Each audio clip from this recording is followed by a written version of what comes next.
Andiamo con un servizio, perché vedete, nonostante i blitz, nonostante insomma quanto sta avvenendo da tempo, i parchi continuano ad essere occupati in modo vergognoso, lo ripeto, in modo vergognoso, da clandestini che sono stati allontanati da altre città italiane che hanno il foglio di via. Qui trovano assistenza e addirittura vengono inviati nel Parco Querini, che è chiuso per lavori in corso. Io non so se su queste situazioni si possa ravvedere, no, un reato, perché se il parco è chiuso con tanto di cartello, padrone, in cui è vietato l'entrata agli estranei, e queste persone entrano e io vado dentro e gli porto da mangiare, è un incitamento alla disobbedienza e alla legge. Allora che la polizia invece di andare alle 6 va anche di notte. La rete solidale sa cosa dice? Che dovete lavorare H24 per farle la possibilità di fare le cartuzzelle a questi signori e poter entrare. Avete capito? Allora, così ci ha risposto l'assessore Emanuele Loperfido. Nonostante gli sforzi dell'amministrazione e del comando degli uomini della Polizia Municipale che sono sul pezzo da tanto tempo, ci sono queste presenze che arrivano sempre più sul territorio pordenonese, pur essendo persone che ormai hanno avuto il diniego in altre città. Questo cosa significa? Che sono persone che probabilmente recepiscono il messaggio per cui a Pordenone c'è sempre qualcuno che ti può dare la possibilità di portarti una coperta o qualcosa, che per carità la solidarietà può andare bene, ma la solidarietà dovrebbe andare soprattutto a chi ha diritto di essere aiutato, ovvero in questo momento, come dice anche il governo Renzi, come dice Serracchiani, noi dobbiamo cercare di aiutare chi ha diritto, non ne possiamo più. E allora chiediamo al governo Renzi e chiediamo alla Presidente Serracchiani di far seguire alle parole i fatti, ovvero rinforzare quelli che sono gli uomini e i mezzi della polizia a Pordenone, perché la questura è subissata dalle richieste, gli uomini sono limitati, le risorse e i mezzi sono scarsamente utilizzabili perché sono anche vetusti. Allora alle parole bisogna far seguire i fatti, rinforzare la polizia, la questura, il personale della questura, fare in modo che la polizia municipale possa intervenire per controllare il territorio. Per fare questo bisogna far sì che chi non ha diritto venga espulso dal territorio italiano. Noi vogliamo far sì che il governo dia seguito a queste azioni. Raffaele Padrone, il vice segretario nazionale UGL Polizia. Padrone, allora ripartiamo proprio dalle dichiarazioni dell'assessore Loperfido, che diceva alle parole devono seguire i fatti. Ci sono state tante parole da parte anche del ministro Angelino Alfano, della Andiamo con un servizio, perché vedete, nonostante i blitz, nonostante insomma quanto sta avvenendo da tempo, i parchi continuano ad essere occupati. Con forza.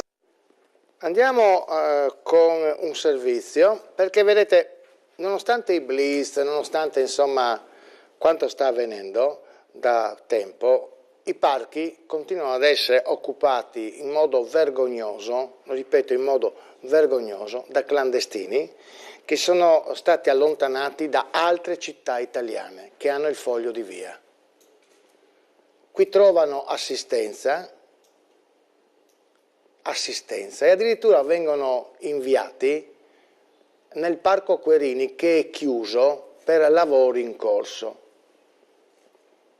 Io non so se su queste situazioni si possa ravvedere, no, un reato, perché se il parco è chiuso con tanto di cartello, padrone, in cui è vietato l'entrata agli estranei, e queste persone entrano e io vado dentro e gli porto da mangiare, è un incitamento alla disobbedienza e alla legge. Allora che la polizia invece di andare alle 6 va anche di notte. La rete solidale sa cosa dice? Che dovete lavorare H24 per farle la possibilità di fare le cartuzzelle a questi signori e poter entrare. Avete capito? Allora, così ci ha risposto l'assessore Emanuele Loperfido. Nonostante gli sforzi dell'amministrazione e del comando degli uomini della Polizia Municipale che sono sul pezzo da tanto tempo, ci sono queste presenze che arrivano sempre più sul territorio pordenonese, pur essendo persone che ormai hanno avuto il diniego in altre città. Questo cosa significa? Che sono persone che probabilmente recepiscono il messaggio per cui a Pordenone c'è sempre qualcuno che ti può dare la possibilità di portarti una coperta o qualcosa, che per carità la solidarietà può andare bene, ma la solidarietà dovrebbe andare soprattutto a chi ha diritto di essere aiutato, ovvero in questo momento, come dice anche il governo Renzi, come dice il Serracchiani, noi dobbiamo cercare di aiutare chi ha diritto, non ne possiamo più, e allora chiediamo al governo Renzi, chiediamo alla Presidente Serracchiani di far seguire alle parole i fatti, ovvero rinforzare quelli che sono gli uomini e i mezzi della polizia a Pordenone, perché la questura è subissata dalle richieste, gli uomini sono limitati, le risorse e i mezzi sono scarsamente utilizzabili perché sono anche vetusti. Allora alle parole bisogna far seguire i fatti, rinforzare la polizia, la questura, il personale della questura, fare in modo che la polizia municipale possa intervenire per controllare il territorio. Per fare questo bisogna far sì che chi non ha diritto venga espulso dal territorio italiano. Noi vogliamo far sì che il governo dia seguito a queste azioni. Raffaele Padrone, il vice segretario nazionale UGL Polizia. Padrone, allora ripartiamo proprio dalle dichiarazioni dell'assessore Lopperfido, che diceva alle parole devono seguire i fatti. Ci sono state tante parole da parte anche del ministro Angelino Alfano, della prefettura, del prefetto Alto, però della sostanza, gira che ti rigira, la questione non è mai cambiata. Cioè non è mai cambiata perché non è la questione di Lopperfido che dice o del sindaco che chiede. Il problema è che queste sono le leggi, perché come diceva prima il direttore, se uno di noi, italiano, entra in un cancello chiuso, in Italia non ti sparano, direttore, in America sì, però lo denunciano, lei viene denunciato, perché questa è la regola.